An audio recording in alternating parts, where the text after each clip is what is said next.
What is going on, everybody? Welcome back to NFL Turf Talk here on DSM Media's Facebook, YouTube, and Twitter channels. If you guys are new to the channel, make sure you head on over to @DSM_media on Twitter. Hit that follow button. We greatly appreciate it. And while you're on the page, check out the link tree in our bio. It'll take you to every social media platform we are available on, most specifically the YouTube channel. It is the best spot to check out all of our great content and get interactive with the shows. We can pull up your comments, thoughts, questions there most easily. Don't forget to hit that subscribe button. I am one half of your host, Dylan Davis. You can find me on Twitter @DylanJD98. To my right, my faithful co-host, Scotty. You can find him as well @ScottyDrown. What's going on, my man? Happy Thursday. Happy Thursday to you, man. We're back for week 15 of the NFL season. So it's just flying by, right? And we got some Saturday football this weekend as well, which kind of switches up the pace and how things are laid out. So it's an interesting week, right? We're getting closer to the playoffs. Playoff pictures starting to form in more realistic shape. And we're starting to see these teams for what they really are at this point, right? Like we're starting to figure out who are the real deal teams and who are the frauds. So we're starting to kind of deviate and differentiate between those two levels of teams here. But happy Thursday, man. It's a little rainy out. I'm a little sick, but we'll get through it now. The weather will do that to you, my man. Yeah. It'll do it to you. But as I said earlier, comments, thoughts, questions, we are not live on this show. This is pre-recorded. So if it does not look like we're getting to your comments, do not worry. We'll get back to you on Saturday. And we'll be live for that show. But Scotty, you brought up a very interesting point. Getting into week 15 here, first of all, crazy. Cannot believe that it's flown by this quickly. It feels like you wait all off season, all summer to finally get regular season football, and it flies by with the snap of a finger. But you mentioned figuring out who's real and who's not, right? Which teams, which playoff teams are coming to be a bit fraudulent, whether it's the Giants, the Seahawks, the Jets. You got teams like that, right? Yeah. One team we were looking to find that out about Monday night was the New England Patriots. Yeah. However, on the second or third play of the game, Cardinals quarterback Kyler Murray goes down for the season on a non-contact injury. So prayers up for Kyler. He's done. Cardinal season's done. We'll have a conversation about that. But reversely, you get the Patriots with another double-digit win. I believe it's 27-13 on the road. They're now 7-6, and they're right in the mix for that 6th or 7th wild card spot over in the AFC.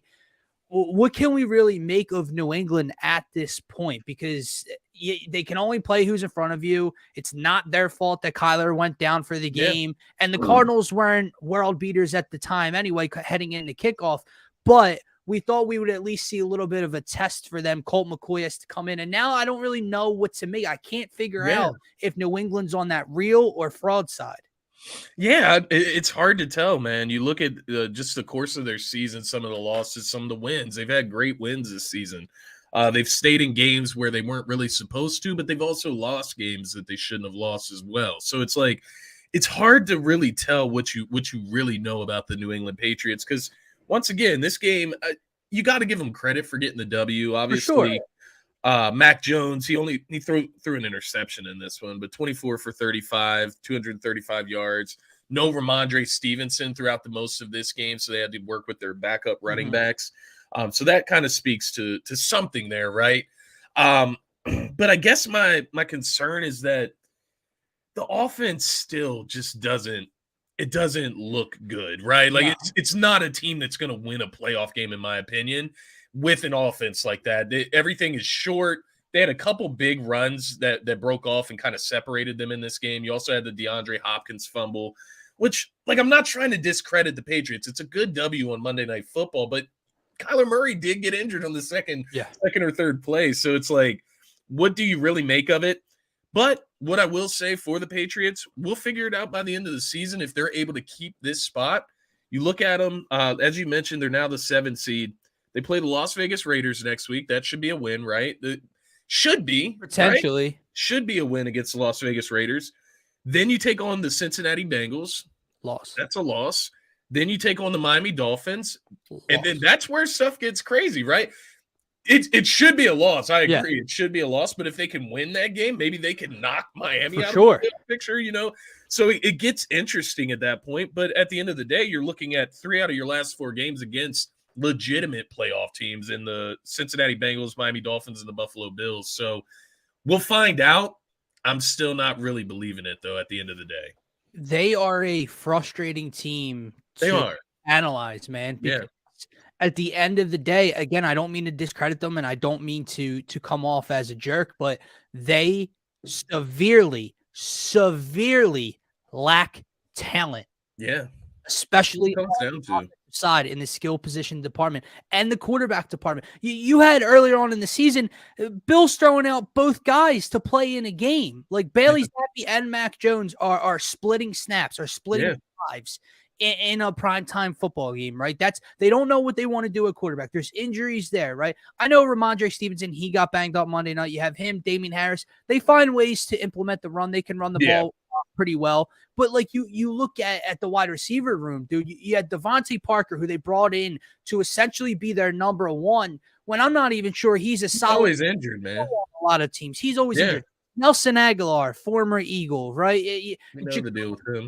Myers, Hunter Henry, like they're just a bunch of dudes. They're like afterthoughts. They're afterthoughts. And so when I see them continue to find ways to win, I'm just like, how? Like what are we doing here? And I know Bill's a defensive-minded head coach, and then that's just stats, Scotty. You see the last 2 weeks, them falling apart, ripping apart the seams internally between their quarterback and their play callers. People are talking about how ugly this looks, and they're arguing and yelling at each other. And Mac Jones, you can read his words on TV. You can read his lips on TV. But back-to-back weeks, they win 27-13. Right. At the end of the day, that makes sense. You got to give them credit in a sense, but it isn't pretty, right? Like it just isn't pretty. But I guess at the end of the day, a win is a win. You live to see next week. You're in the 7th seed right now, and you go from there. But I don't know. I don't really believe it. I'm with you. I've seen exactly what you've seen the last 2 weeks specifically. Do you know why? Because with a good team, we did it early on in the season with the Eagles. When you see a good team, when you see a good product, but you escape a game with one of these, a win is a win. We've talked about them before this season, right? Fair. But you see the greener grass on the other side, right? You see the light at the end of the tunnel, that this was just a one-off or a two-off, right? It seems like every week for New England, a win is a win. They're escaping, right? Now, they didn't necessarily escape Monday night. Like I said, it's a 14-point W. But you get my point, where it doesn't look good and it hasn't looked good. So I'm not seeing the light at the end of the tunnel where in 2 weeks or so, Mac Jones and this offense could have it figured out. And if that happens, no, I agree with you. If they make it to the playoffs, if, I don't foresee them winning a playoff game. Exactly. And we can look at it from this standpoint as far as where we stand with the Patriots.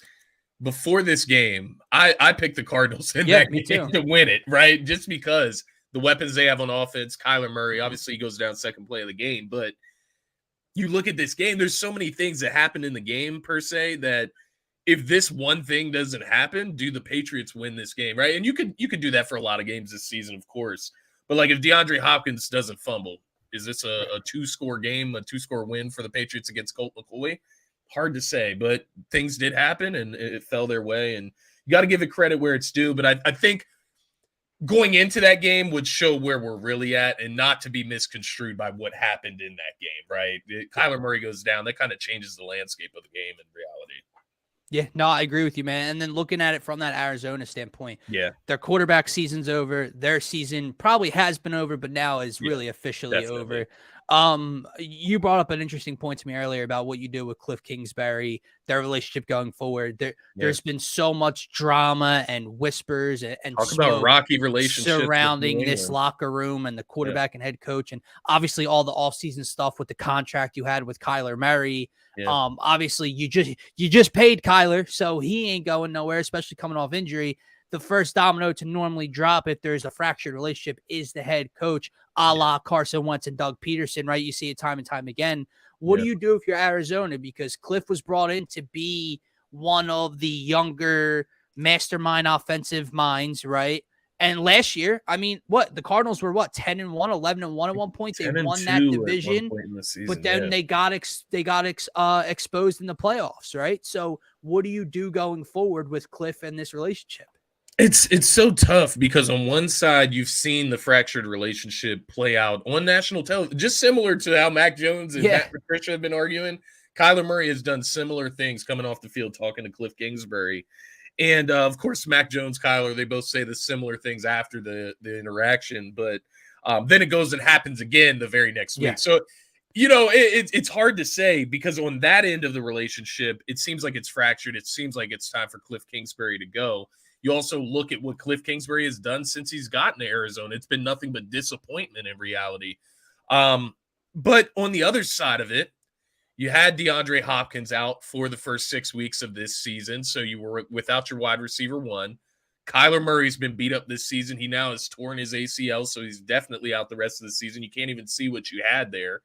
And then Hollywood Brown has missed a good part of the season with a foot injury. So it's like, it's hard to know what Arizona does next, right? Like, do you wait? Like, they have to wait for Kyler Murray to come back from the torn ACL. How long does that take? He probably won't even start this season next year because he is one of the more mobile quarterbacks, right? So I feel like it takes them a little bit longer to come back from those type of knee injuries because they have to use their legs. Zach Ertz tore his ACL, right? Like, there's just injuries all over the board. You got two good wide receivers in reality. I love D-Hop and Hollywood pairing. Yeah. You got James Conner, who is having a decent season this year, but it's just all, what you hear how that sounds? Like, it just sounds like going nowhere, right? Like, I don't know what Arizona does. I guess you start with firing Cliff Kingsbury, but I don't even know if it's fair when you look at how the things have played out this season. But he might just fall on the sword just because, right? Because somebody has to. It's funny, man. You look back on the summer, and I look back at Super Bowl predictions and divisional takes and player rankings, and there's a lot of wrong predictions by me, by you, by everybody when you're making these kind of things. It's nice to feel like you're right for once. And what did we talk about when breaking down this Cardinals team and the NFC West, right? This has nothing to do with Kyler's injury or the relationship between the head coach and the quarterback. We looked at a division with the Rams. Now, obviously, we were wrong in the same division. We thought the Rams got better, that blah, blah, blah, right? We thought the Seahawks would be bad. I get all that, right? But you look at this Cardinals team, and what was the one thing we said about them? What did they do this offseason? To get better. Exactly. The other teams, right? The other teams are doing stuff, and in your conference and in your division, they're getting better. The Rams at that time had come off a Super Bowl and went out and made noise in the offseason to improve or try to improve their roster. What did you do? Okay, you traded for Marquise Hollywood Brown.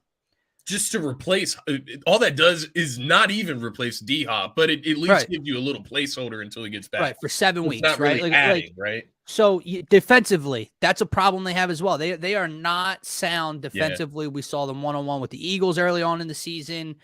They have issues there. They did nothing to fix the defense. Offensively, like you said, you didn't bring in anything new. You didn't help the offensive line. You didn't bring in enough. Well, you got what you do. You got 39-year-old AJ Green. Like so when you look back on it, it's like, how surprised can we really be that the Cardinals are kind of ending their season on a bad note and their head coach might be fired when you don't do anything to bounce back? You came off of a 10-2 start and a division title. You got exposed. Shouldn't you be the team to be like, hey, man, we thought we were really good. We got a couple holes. Let's go fill them. You filled nothing. And now you're getting a worse result for it.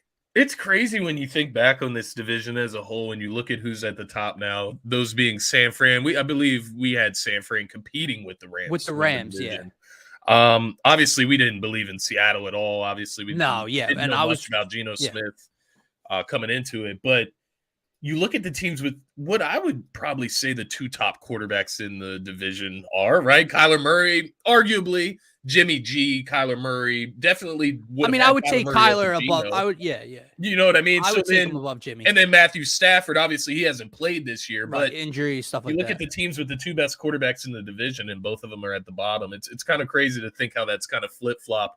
We got the Rams wrong, we got the Cardinals right. We got the 49ers right. We got the Seahawks wrong. So it kind of equals out in the division. 50-50, brother. I'll shoot 50%. Hey, I'll take it. That's okay. But where do the Cardinals go next, man? That's a huge question that we will not know until the offseason. Maybe not even then, right? Because once again, Kyler Murray, that torn ACL just kind of changes everything. It changes not only the end of this season to see what you have, but going into next season, you're going to start the season most likely without Kyler. Or it does hurt. It does hurt from that point of view. but it doesn't hurt to take anything away from if you have to move on from Cliff and company, right? Because you had 14 weeks of drama and bad product to figure out that, hey, something's wrong here. How long has Cliff been there? I'm curious.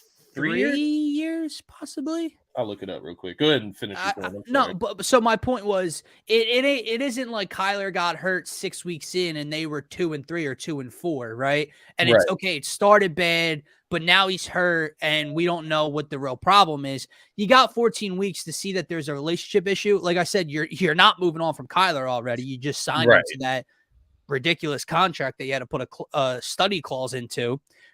So the first domino to drop is the head coach, and I would expect that's kind of where it goes. And then you wonder from Cliff Kingsbury's point of view, where do you go next? Do you go back to college? Do you try to find another job in the NFL? Does anyone want him as a head coach in the NFL? I mean, there's worse out there, but he's been there 4 seasons. He's made the playoffs 1 out of the 4. So last year, obviously out. That's a problem. That's a problem. Yeah. 4-9, 8-8, 5-10-1, and then 11-6 last year was the best record. So it's mediocrity outside of mediocre. Yeah, it's average at best. They got blown out in a playoff game last year. So, all right, moving on from that Monday night matchup, Scotty, before we get into power rankings and this Thursday night divisional matchup as well, speaking about the NFC West, that'll be later on in the show. But we do have something personal to get into. Yeah. And I didn't want to just bring it up in case no one's seen it. So I'm going to share my screen. Bear with me here. And I'm going to play the clip. And this is Micah Parsons talking to Von Miller a couple days ago on Von Miller's podcast. And Eagles fans, just let me know what you think. All right. First or the team? I think it's a little bit of both, man. I think it's system and team. I think it's a little bit of both, man, because they got a great offensive line, which helps Hurts. Hurts has A.J. Brown and Devonta Smith. They got a good running game. I mean, Miles Sanders. They scheme that they have. O-line. I mean, bro, and this Eagles Cowboys coming up, ain't it? Yeah, it's coming up. I'm not trying to make no enemies. I just love the game so much, and I understand it so much that I can't. I when things are off, I just can't hold it in. I almost gotta say something. Yeah, you're right. They got a great team, great defense. But everyone has their own opinions. But they got Jalen Hurts is he's good. He's good. They got him for the MVP race with Patrick Mahomes. Hurts.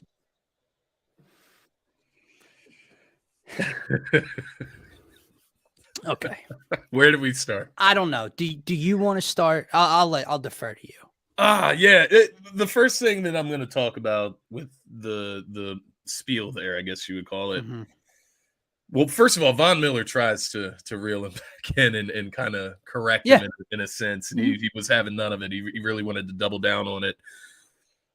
They talk about the scheme, right? And they talk about the scheme that the Eagles run and how good the offensive line is and how good the running game is and Miles Sanders.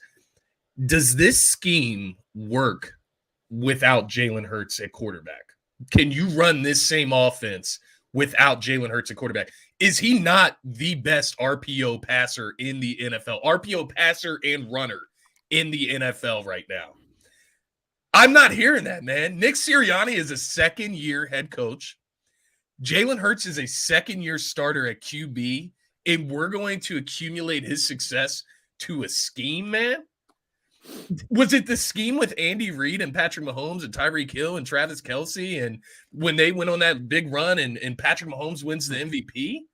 No, it wasn't the scheme. So it's just funny that Micah Parsons felt so outspoken. He held that. He said, I can't hold this in. You can't hold it because it's so wrong. If it's about scheme, right? Scheme. Why has Dak Prescott thrown 8 interceptions in the last few weeks since he came back from injury? And why last year did Dak Prescott have a 1,000-yard rusher, 2 1,000-yard receivers, a 10+ interception guy, and a 10+ sack guy being his own Micah Parsons? Exactly. That's not the help. That's not. And let me ask you this. Let me ask you this before you go, because I know you want to bite on this. Miles Sanders, has he ever eclipsed 1,000 yards without Jalen Hurts at quarterback? First time. And listen, Von Miller's not totally wrong. Like it's definitely both. It's a mix of both. There's credit to Sirianni and the scheme and the help as well. But like, just look at Josh Allen. Look at other quarterbacks around the league. But Josh Allen's probably the most specific one. That was Josh Allen and Buffalo winning anything? Was Josh Allen an MVP candidate before his number one wide receiver arrived? Exactly. That's such a great But point. now that Stephon Diggs is there, he's MVP perennial, right? does anyone take that away from Josh Allen? Is it the scheme in Buffalo? Or no, we talk about the greatness of Josh Allen, top 3 quarterback, top 2 quarterback. Right. Some say he's the best in the game. So Jalen Hurts gets A.J. Brown, who I love A.J. Brown. He's not Stephon Diggs. He's slightly below, but he's not Stephon Diggs. And now it's the scheme. It's the same pieces that were here last year outside of A.J. Brown. Jalen Hurts' completion percentage jumped from 61 to 68% this year. Is that because of the scheme and the help, or did he improve as a passer? Jalen Hurts has 3 interceptions in 14 games or 13 games. Is that the scheme, or is that Jalen Hurts himself? By the way, Micah, you had a chance to beat him. Yeah, absolutely did. You had a chance to. I don't know why people get this. He's out there looking lost. Like, it's the same thing with when people talk about the Cowboys being the biggest. Everyone does know we already squared up, right? Oh, I get it. Dak wasn't there. Oh, you mean Cooper Rush, who wasn't turning the ball over and was undefeated at the time, and everyone thought he was a better scheme fit for your offense? It's so funny, Dylan. It's so funny. People forget this stuff, right? And again, it's funny, and I love Jalen's response, and I love Jordan Mailata's response. Absolutely. Because we're still 2 weeks away from matching up with you. So how about you go worry about what you got? How about you go worry about the Texans, like you apparently you didn't last week? How about you worry about Doug Peterson and the Jaguars? Because I pray to God now that they lose on Sunday, since you're worried about what your division opponent is doing. Who doesn't speak about you? Who doesn't speak about your damn team? Your quarterback has way more flaws than ours does. Ours is an MVP candidate. Yours isn't. We beat you head to head. We're running away with the 1 seed at the moment. And you for some reason have to speak on his name and discredit him. Now, Micah Parsons is allowed to speak his mind. He's allowed to say whatever he wants, right? He said everyone has their own opinions. It's a sport debate as well. It's not political. It's not human. Yeah. It's sports, okay? Here's the one last thing that made me almost laugh out loud. At the end of it, did you happen to catch the part where he starts to say, I can't keep it in when things are wrong. I feel like I have to speak out. And he says, because I love the game and I know the game so much. You just showed me you don't know the game as well as you think you do. Now, who am I, right? I'm Dylan Davis. I have a podcast. Micah Parsons is a double-digit sack guy, defense player of the year. I understand. But when you want to come out and talk about how well you know the game and love the game, and you're discrediting the runaway odds-on favorite to win MVP at the moment, who already beat your defense. Yeah. And it's so funny, man, because how he said it wasn't, it's not like it's going to harm the Eagles, right? No, him saying it's only going to motivate Jalen Hurts. So what positive do you get out of this? If you thanks for the bulletin board material. You are an amateur when it comes to analyzing unless exactly, football, and that very well could have been it. He's trying to start things up. He's trying to make the Christmas Eve exciting and there be bad blood, and I get all that, and it very well could have been a PR stunt. I don't know, but it's not national media. I know he knows it's going to get views and it's an outlet, but Von Miller's podcast ain't ESPN, right? So I don't know, man. There's a couple things that he and Cowboys fans just completely, I don't know if they forgot or if they just completely ignored what happened when the Eagles played the Cowboys earlier this season. Yes, Cooper Rush played quarterback in that game. Cooper Rush threw 2 interceptions in that game.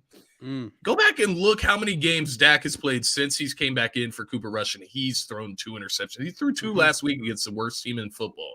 Yeah, so you're talking about Dak Prescott Almost makes a lost the difference game. in turnovers. He turns the ball over more than Cooper Rush, literally. Right. And then on the other side of it, let's not forget that Lane Johnson went out in the second half of that game and was not on the right side of Jalen Hurts. And we know how that affects the Eagles offense when Lane Johnson isn't playing. Oh, you mean the guy who hasn't allowed a quarterback hit in 2+ calendar years? that didn't affect the game. He's just another right tackle. These comments motivate them further because guess what? Oh, did you see Mailata's response? Yeah. Oh, yeah, absolutely. Absolutely. He said all the right things too to stand up for his quarterback. Give them the motivation. Give our offensive line some extra motivation, please. Put Micah on that side of the ball once or twice. Please, I'm begging you, do it. Because you know it's funny? Because you heard his response. And while they tried to act like it, it doesn't bother us really, but he let out an expletive. He was cursing during it. He needs to worry about his own effing team and blah, blah, blah, right? So he heard it. It bothered him, right? And if you notice when Hurts takes a late hit or a cheap shot, the other guys come to his defense, but who's always trying to rip someone's helmet off when something happens? 68. Yeah. Okay. He's the new bodyguard, man. Yeah. Line up over there.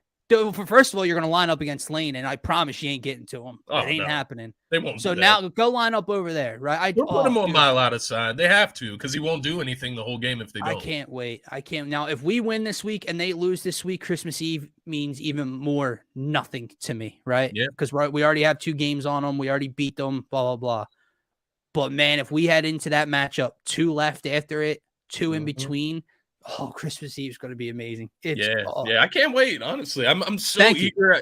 Thank you, Micah. Obviously, I want to get the W. Obviously, against Chicago. I know the Eagles are focused on that, but I can't wait. I really cannot wait. The nerve, after a game where you guys come out and play like that against the Houston Texans, then you have the nerve to go on a podcast and say they. I mean, blows my mind, man. It blows my mind. But then, the hypocritical Dallas fans that always say, oh, rent free.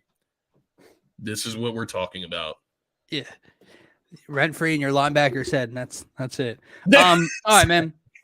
Speaking of the Eagles and Cowboys, let's get into our updated power rankings heading into week 15 on this Thursday. I saw yours. I have mine here. I'm pretty sure we have the same top 10 in a little bit different order. And let me start by asking you this question. This top 10 that you have and that I have, is this kind of the solidified 10, not in a certain order, especially on the back end, but are these the 10 teams? Like, are there less fringe teams now where you're watching the Giants look like dog water? You're watching the Titans drop 3 straight in really bad fashion. The Jets are coming back down to earth with Mike White. Seattle loses to Carolina. So these fringe teams, right, that were, they could be 9 or 10. I feel like they slid even more so down. And now these are kind of the solidified players for the top 10. Yeah, I would agree with that, man. I really would. I'm looking at my top 10, and I don't really have an honorable mention. Yeah, I didn't think of it in that light, I guess you would say. I do have one honorable mention, but what's an honorable mention? Close is only in horseshoes, right? So, I'm with you. I think these are, like, if I had to pick out of the teams that are left, these would be the 10 teams I would roll, like, for sure roll with into the playoffs. If I got to pick and choose who I think deserves to make the playoffs, right? And I'm glad you bring that up. You bring up playoffs because there's 2 teams that are sitting in a playoff spot right now in the NFC that I don't even have top 10 or would consider them top 10. That being the Washington Commanders and that being the AFC leading Tampa Bay Buccaneers, because I don't consider either of those top 10. It's crazy because the Bucs could end up with a 4 seed in the NFC and literally not be a top 15 team, in my opinion. Yeah. Right. So I would agree, man. Starting from, we'll go 10 down to 6. Yeah. At number 10, I had them out last week, projecting them going forward with an injured quarterback. This is tough, but they are 9-4, I believe. They're still finding ways to win games no matter how ugly they look. The Baltimore Ravens, right? They're fighting for their division with Cincy. If not, with that record, they're most likely going to be in a playoff spot, a top wild card spot. And I can't put them below anybody else, even though their quarterback room looks pretty sketchy right now with the injuries. Yeah. At number 9, a team that was recently out of my power rankings, but had a big win on Sunday Night Football, brings themselves back up into the wild card race in the AFC. They're a 500 football team. That is the LA Chargers. Justin Herbert looked incredible. Finally, as Keenan Allen and Mike Williams back, they both showed up. Austin Eckler found the end zone. That defense looked pretty good against Tua and that offense. So I have the Chargers at 9, even though I'm not sold so much on them. At number 8, I know I just said they beat this team, but I do have the Miami Dolphins because I do expect them to bounce back. That offense has kind of been stagnant the last 2 weeks. I expect them to bounce out of that Saturday night. I expect a huge game in Buffalo in terms of offense by both sides. I had the Dolphins at 8. At number 7, this team also got their doors blown off last week by a non-top 10 team, the Minnesota Vikings. You got 3 losses. I know it was ugly. I know one's against our Eagles and one's against the Cowboys. Yeah. What am I going to drop you down to 10 when you have 3 losses on the season? So the Vikings are there. We'll see if they can bounce back. And at number 6, obviously, you talk about injuries and quarterback room, but I do have the San Francisco 49ers, man. I mean, their last 2 weeks, their last 2 performances post Jimmy Garoppolo, obviously 2 weeks ago is when he got injured, but that defense, Brock Purdy seemed okay last week. I know he's banged up this week. They lost Debo, but Debo will be back. I have the Niners at 6. Yeah, I feel that. We actually have the same bottom 5 of the top 10, just in a little bit different order. So number 10, I actually have the Miami Dolphins. They're 8-5 right now. They've lost 2 in a row. Obviously coming off that loss to the LA Chargers. Yeah.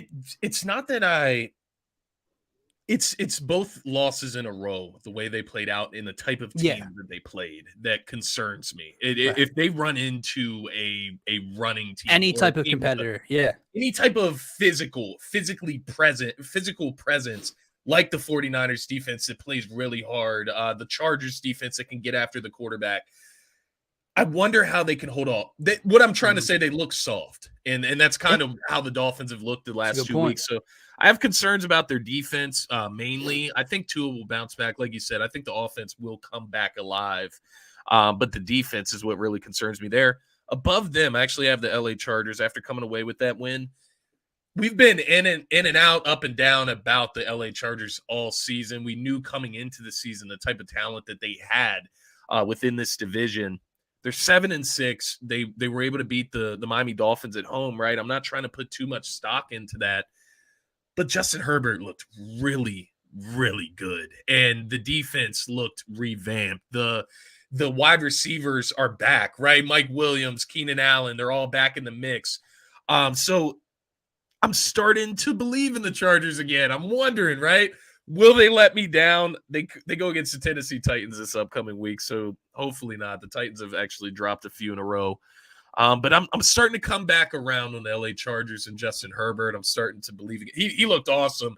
And maybe it was just the rib injury that was lingering, the injured wide receivers that were lingering there for him. We'll see as the season plays out. Number 8, I have the Baltimore Ravens. I feel you, though, as far as where you place them versus where I did. I guess at the time when I made these rankings, I was just really impressed that they just find ways to win. Mm-hmm. Like, while the Dolphins aren't. Yeah, exactly. Tyler Huntley goes out in this game against the Steelers. They still somehow win with their third-string quarterback. Hopefully Lamar Jackson comes back soon. But Baltimore at number 8 for me at 9-4. Number 7, the Minnesota Vikings. I'm right there with you. They're 10-3. They lost the one to the Detroit Lions. Detroit Lions, I talk about honorable mention. That is the one honorable mention that I actually had. Possibly. They're not in position record-wise. Right. But the way they're playing, for sure, they're playing top tier talent. So Minnesota 10-3. I'm trying not to weigh that game too much. It was a division rival, but they've had these clunkers this season, right? Yeah. The 3 losses have been really bad. They've really gotten dominated. So it makes me worry about Minnesota. And this last one was weird, man. Like, it was. Jettas went over 200. 400 passing yards for Kirk. Kirk didn't turn the ball over. Like you just mentioned, the passing total. Very strange that they got it handed to them in that fashion. Right. And the fact that the Lions can do that to the Vikings, you know what I mean? Like, I don't know. I'm not completely sold on the Lions just yet. Like, yeah, they're a young, uprising team, but like they shouldn't be taking down a 10-2 Vikings team, in my opinion. But well, look what they did to Buffalo on Thanksgiving. Yeah, they took them to the wire. So yeah, maybe they are playing at that level. Maybe, maybe I'm taking a little too much credit for Minnesota, but nonetheless, they've had some ugly losses this year. They come in at number 7. Number 6, I agree in totality with you on the San Francisco 49ers. They're 9-4. They have the longest win streak in the NFL. So if it wasn't Brock Purdy at quarterback, they'd probably be up in the top 3 right now. But nonetheless, they come down to 6 just because of those question marks. I get it. Brock Purdy goes out there. He lights the Buccaneers up.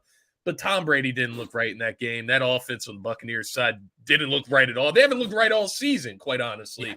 This isn't the same Tampa Bay Buccaneers. But nonetheless, got to give San Fran some credit. They've won 6 straight. They're finding ways to win. And that defense, as you mentioned, Dre Greenlaw, we talk so much about Fred Warner. Dre Greenlaw is going the hell off this season, too. He had like 15 tackles and an interception last week in that game against Tampa Bay. So he's balling. That defense is balling. But got to give San Fran the credit. And we'll see what Brock Purdy looks like the rest of the season. Obviously, he has the oblique injury, but still should suit up tonight. And if they can close out the season strong, maybe I start to believe in Brock Purdy. We'll see. Tonight's going to be interesting, man. We're going to get to that in a couple minutes here because it is on the road. It is in Seattle. So excited to talk about that one. Getting from 5 to 1, you know what? I don't care. I'm going to be spiteful. You want to come at my quarterback? I'm going to come at yours. I'm going to come at your team. The Dallas Cowboys, even though with a win, they take a drop. They are number 5. Hey, you're still a top 5 team. Yeah. You showed me something in That's the fair, in the wrong direction last Sunday against the Houston Texans at home. That's another. It wasn't in Houston, even though it's the same state. It was in your house, in your building. Took a 98-yard game-winning drive to do so. It's like I say with their fans, like I say with them, you give them an inch, they take a mile, right? I give them an inch, I put them at number 3. Absolutely. I think their defense and their offense is legit enough, and then they squeak by the Houston Texans at home. You drop down a little bit. They are 5. At number 4, I do have the Buffalo Bills. 3 and 4 are very interchangeable to me. Actually, 2 through 4 could be a little bit interchangeable at this point. But at number 4, I do have the Buffalo Bills. Obviously, they beat the Jets this past week. They won the week before. Seems like Josh Allen's cleaning up the turnover situation a little bit. Stephon Diggs has been Stephon Diggs. That defense is playing well, obviously, holding the Jets to what they hold the Jets to last week, Scotty. I forget, but it was under like 20, under 17 or whatever the case may be. So I do have the Bills at 4. They're playing better football at the moment. And obviously we know they can be the best team in the league at times. At number 3, the Cincinnati Bengals, Joe Breezy. Listen, I know the Browns are struggling. I know it's only Deshaun Watson's second game back, but it's a division rival. It's Deshaun already got his feet wet versus Houston. Maybe he looks better. It's Nick Chubb. No, the Bengals still take care of business. Jamar Chase is just getting back healthy. This Bengals defense looks legit, dude. And you wanted to now it's no longer the Chiefs and the Bills at the top of the AFC. There's a third team in that conversation on an even playing field with them. That is the Cincinnati Bengals. At number 2, I have the Kansas City Chiefs. I know Patrick Mahomes' MVP candidacy took a hit last week. 3 interceptions. They were up 27-0, and then here come or 21-0, whatever the case was. And here come the Denver Broncos, who we know how poor they've been on offense this year. They let up 28 points against Russell Wilson in Denver, and then the backup to Russ as well after his injury. They only win by 6, so I was not overly impressed with the Chiefs, but I do still believe they're either the best or second best team in this league, because at number 1 are the 12-1 Philadelphia Eagles. We continue to talk about how impressive they look week to week, and even when you start to think, can they really outdo the week prior? They do it. I know the Giants are banged up. Division rival on the road in December, looking to knock you off. They're looking to maintain a playoff spot in the wild card. What do? You hang 48 on them and you beat them by 26. That's what the Philadelphia Eagles did. Jalen Hurts extends his MVP candidacy lead, and they are number 1 in my power rankings. You are muted, my friend. I like it. That's all I was saying. I like it. We have the exact same top 5. I think we just have them in a little bit different order, although I would go with your order if I had the choice to go back and do it right now. Oh, thank you, I'll man. give you my my argument was that strong? Yeah, man, it's just Thank 5 and 4. It's 5 and 4. And I was looking at it, I'm like, oh man, like why is Buffalo below Dallas on my rankings, right? Why is Buffalo at 5 and Dallas is at 4 after these past two? Switch it right now. Be spiteful. Yeah, Be you're spiteful. right. I'm putting Dallas down, man. You're going against the worst team in the NFL. And it's not totally discrediting. It's number 5. Like, you're in the top 5. It's not that bad. Yeah, it's like when I call LeBron the second greatest of all time. It's not discrediting. He's just not the best. Like, come on. Yeah, I got Dallas at number 5, man. You look at the Bills and Dallas, they're kind of in the same area as far as what they've been doing lately. But Buffalo was able to take care of business against the Jets. There was never a point in that game where the Buffalo Bills felt like they were going to lose. Yeah. Whereas Dak in the crucial moments, and that's kind of an interesting comparison. You look at Josh Allen, who had that streak of throwing 2 interceptions in however many games in a row, right? Dak is going through that right now, but the Bills have kind of bounced back. Yeah. So that's reason enough for me to put the Bills ahead of the Dallas Cowboys. I'll leave the Dallas Cowboys at number 5. Number 4, the Buffalo Bills, as we mentioned, on a 4-game winning streak. And what I like about the Buffalo Bills is that they're actually going in a different trajectory as far as trends and what they're doing offensively than a Dallas, right? Yeah. Buffalo Bills are leaning more into the run game and into their rushing offense, which I think will bode well for them going down the stretch. Number 3, I'm with you, the Cincinnati Bengals at 9-4. They won 5 in a row. Joe Burrow got that stigma off his back, right? The 0-5 against the Cleveland Browns. Got that off his shoulders. Already took care of Patrick Mahomes for the 3rd time in his career, right? So the Bengals are rolling right now, to say the least. You had T. Higgins. That defense is really good, too. Against Cleveland. Didn't miss a beat, right? Still able to get the W. But, yeah, the defense is playing at a whole other level right now. And I think as this season plays out, man, you look at what the Bengals have left on their schedule, they could work themselves up into the top seed in the AFC, quite honestly. It's not far off. If Kansas City drops one, they could work themselves up into that top seed in the AFC. They have the Bucks, they have the Patriots after that. Then they play the Bills in Cincinnati. That could be a tough schedule, but the 1 seed. I think they win the next 2. Just on paper right now, I think they beat the Bucks, and I know they're better than New England. Let me ask you one quick question about Cincinnati before you continue. Yeah. In Joe Mixon's absence, did they add something of value to continue into the playoff stretch with Samaje Perine, right? Because he's obviously both can catch the ball, but he can be a pass catching back, a change of pace. So now instead of Joe Mixon 18 to 22 carries, Perine gets a little bit more action, less just 3rd and long situations. So something to add into that offense. Yeah, no, I think that's a great point. I think they did find something in Samaje Perine getting a little bit more in the workload, because now you can have a tandem at the running back. Keep Joe Mixon, take a little weight off his shoulders. Running backs are getting beat up all the time. Take a little weight off Joe Mixon's shoulders. We're getting into the end of the fantasy season, right? So it's not about playoffs start tonight, baby. Yeah, playoffs start tonight. Like, it's not about that necessarily. Once we get to the playoffs, right? As far as them finding a new facet to their offense, I like Perine. Add something in the passing game for sure. Number 2, I'm with you. Kansas City Chiefs at 10-3. Obviously had a close call against the Denver Nuggets, the Denver Broncos, and Russell Wilson. I will say I am a little concerned about their defense giving up 28 points to the Denver Broncos. That's got to be the most they've scored this season. I haven't looked at it. I haven't taken a look at the rest of their games. That's got to be the most points the Denver Broncos have scored all year. You did have Patrick Mahomes in this game with 3 interceptions, but nonetheless, they got the W even with all of that happening. So a little bit of a lapse on Kansas City's end, but I would side with you as calling them one of the top 2 teams for sure in the NFL this season. And then finally, the Eagles, they almost speak for themselves as far as their statistics and their record at this point. They're 12-1. They won 4 in a row, coming off a 48-22 win against the New York Giants, which, it's not that I've seen a bunch of people trying to discredit the win against the Giants.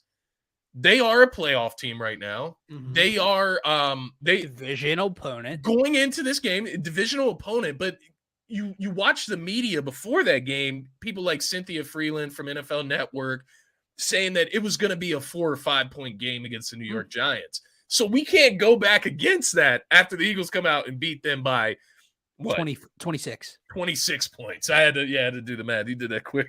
But I'm with you, man. They just keep, like you said, keep knocking it up a notch each week. And it's like they're getting better. and Dallas Goedert's coming back. Alrighty. Listen, man, real quick before we move on, this just popped up PFF on my Twitter feed.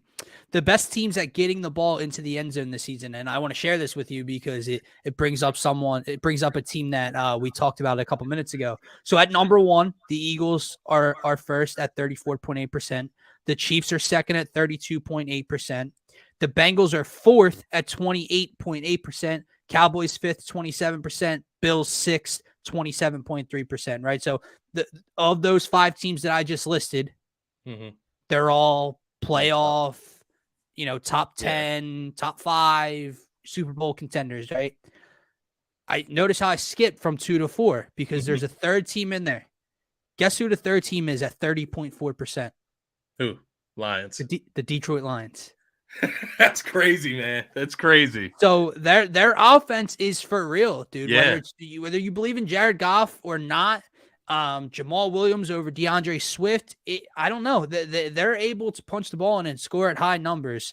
It's interesting. Man. It's actually really interesting. Yeah. So we'll see.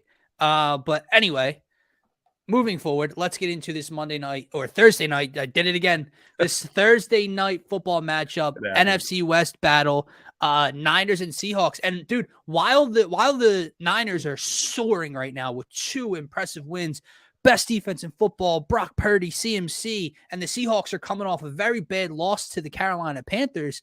That division is up for grabs at the moment between those 2 teams. Now, you and I both believe the Niners will walk away at the end of the season as the divisional champions, but Seattle has a stake to claim tonight in this matchup. It's at home in Seattle. I believe the line's at 3 or 3.5, 4, somewhere in that realm. Brock Purdy beat up, is expected to play, right? Kenneth Walker, no Deebo Samuel for the 49ers tonight. Where does your mind lean early on in this one? This one's tougher than it appears, I guess you would say. It's actually a hard one for me to pick just because of the different situations that these 2 teams are in. The uncertainty around what the Seattle Seahawks really are, I think, is another question mark here. But nonetheless, it's a division game, and you're looking at this. The San Francisco 49ers can wrap up the division with a win tonight, right? The only thing that worries me is Brock Purdy's health, man, and kind of him going into this a little beat up. Obviously, they have little to no other options at quarterback if he does go down in this game. I believe it's Josh Johnson or something like that. The backup. I mean, who cares? It's a 4th or 5th string quarterback at that point. So that's my one worry. And then on the other side of it, we have talked about the 49ers. They've won 6 straight. They've been on a hell of a tear, right? Best defense in the NFL. They haven't allowed over 16 points to a team since week 7 against Kansas City. So they're playing on another level. I guess I'm just waiting for a lapse, right? Like I'm waiting for them to kind of just have a down game in a sense. The defense to have an off game and win better than on a Thursday night football game against the Seattle Seahawks. They are nicked up too. They're nicked up. So they're nicked up. You got a couple guys. How does Deebo Samuel affect this offense? When did Deebo Samuel go down in that Tampa Bay game? How much were they up at that time? I can't remember. A decent amount. I don't think he went down until late in the second or in the third quarter. Right. So they were up 21. I think it got to like 21-0. Nothing, or something like that. Yeah. So what does this offense really look like when you go into a game and CMC is the game plan for the other side, right? They got Ayuk, they got Kittle. I know. They got some dynamic players outside of that, but it's a lot easier when you don't have Deebo Samuel, that Swiss Army knife that can go in the backfield or on the outside. You only have the Swiss Army knife of CMC at that point. So I think this one's going to be a close one. I actually like the spread. Like I like the Seattle Seahawks to cover in this one. I'm still leaning San Francisco in a close game. I'm still leaning San Francisco to pull this out. But nonetheless, I do think Seattle could cover that 3-point spread. This could end up being like a 1 or 2 point game, honestly. The hook is definitely nice. The hook at 3.5 is definitely nice for Seattle, and it makes you question whether you want to lay San Fran. If it was 3 with a push, I'd risk it. The 3.5 is a nice little. I don't know. It doesn't sound like anything to a regular person. What are you talking about? Right. Trust me. Gamble enough, it matters. Okay. So that hook is nice for Seattle. And you made me question what I'm looking for tonight, because all my attention as an Eagles fan heading into the playoffs is all on Brock Purdy tonight on national television. Yeah. Now, it may not be fair because of the injury, because of missing Deebo Samuel, and I know he'll be back. So if they were to meet in the playoffs, that changes things. But I'm looking from a quarterback point of view, just like we were doing with Jalen Hurts all that time in the beginning of the season and last year. What is Brock Purdy, and how much of a problem can he possibly be for the Eagles and for other teams come playoff time? Yeah. Short week, on the road, divisional rival. You had the opportunity to come in with a lead against Miami, and the unknown and the surprise of Mr. Irrelevant, and he caught them off guard.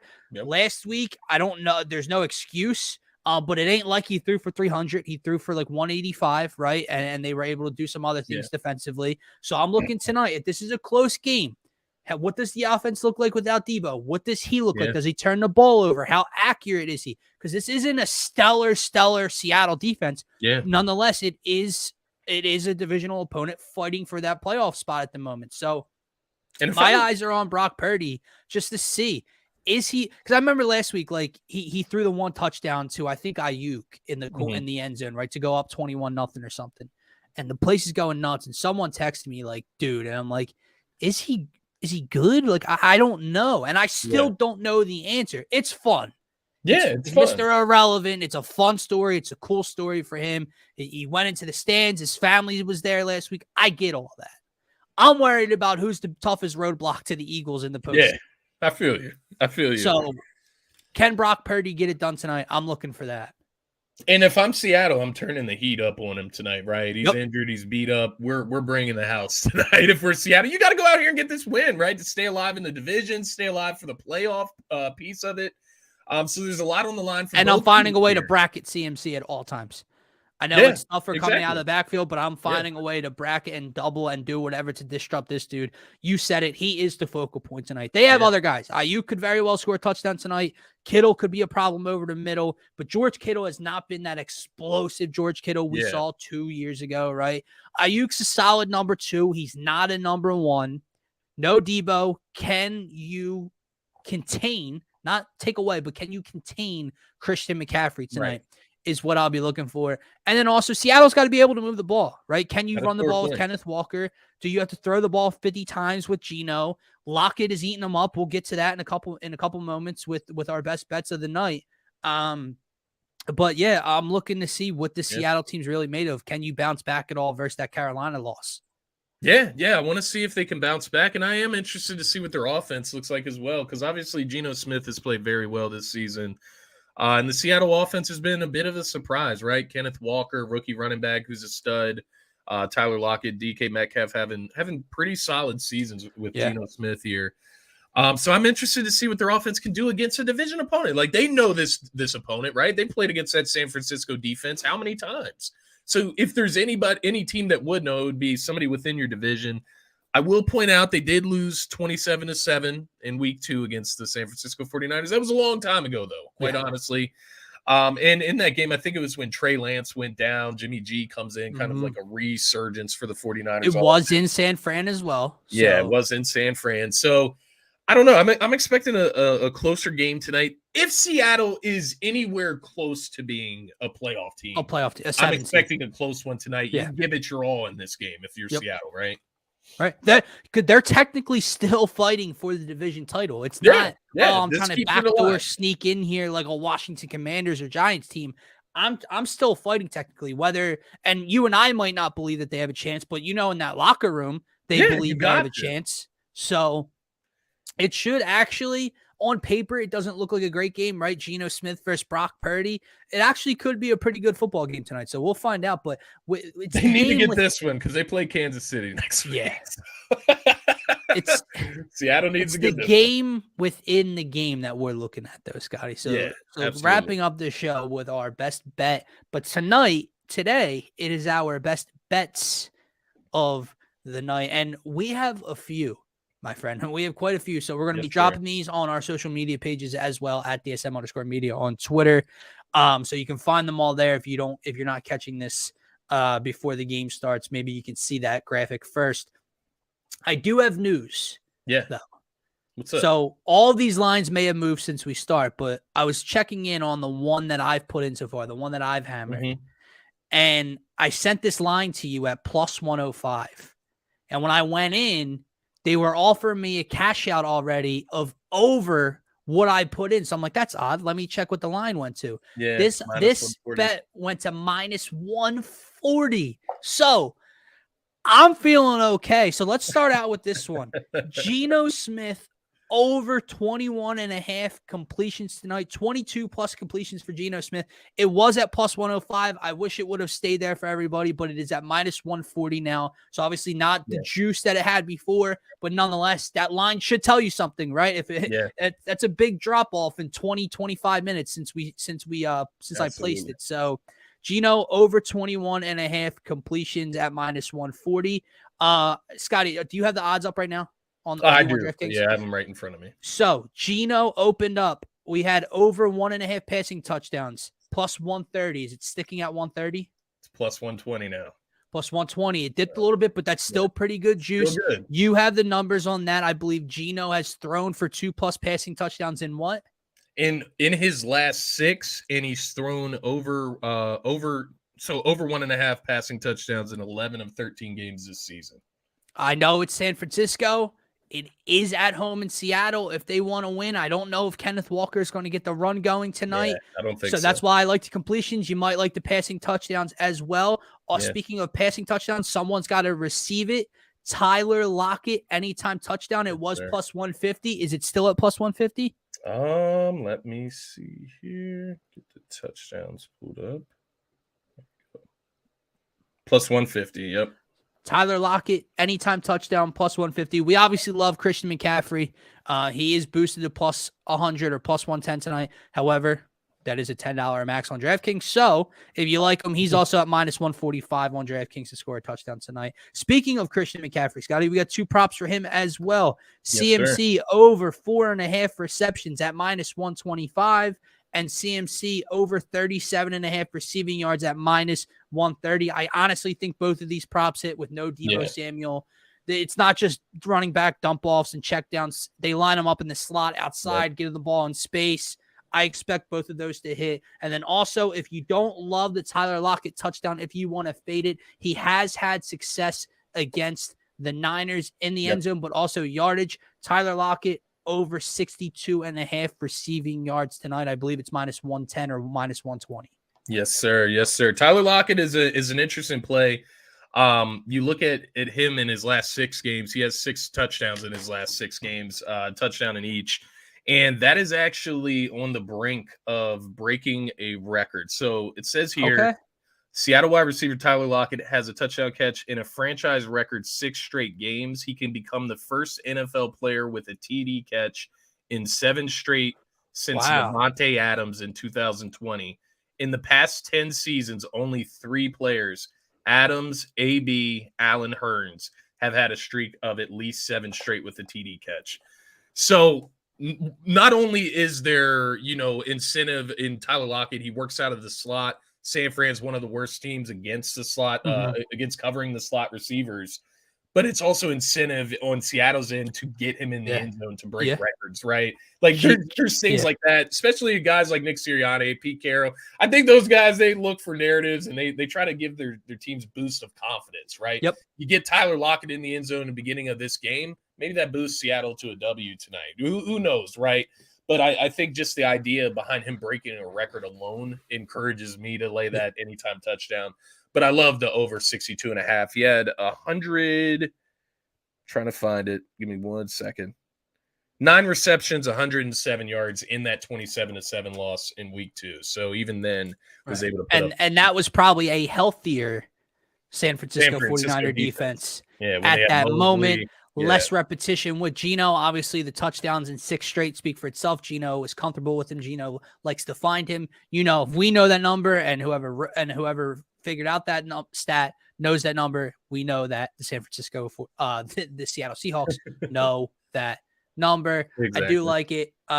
So ultimately 1, 2, 3, 6th place tonight. We're going to put them all out and we're going to see how we do. Can we get 4-2, 5-1, 6-0? 6-0 is a reach. All 6-0 would be great, but we'll take 5. But if we can get 4-2, 5-1, or maybe you go 3-3 and hit on some of the juice plays and profit a little bit there as well. Can't go wrong there.